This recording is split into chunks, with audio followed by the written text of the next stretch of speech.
My name is Ritika Malviya and happy Teachers Day to all. मैं आपको एक संस्कृत में सरस्वती माँ की प्रेयर है वो सुनाना चाहती हूँ।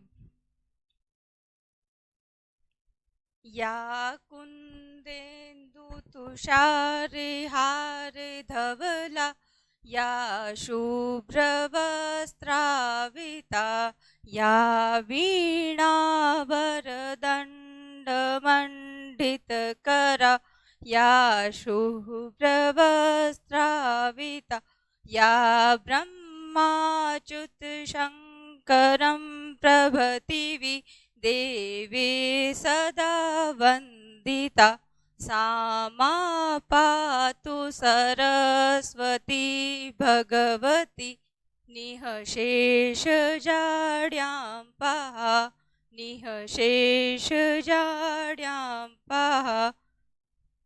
धन्यवाद।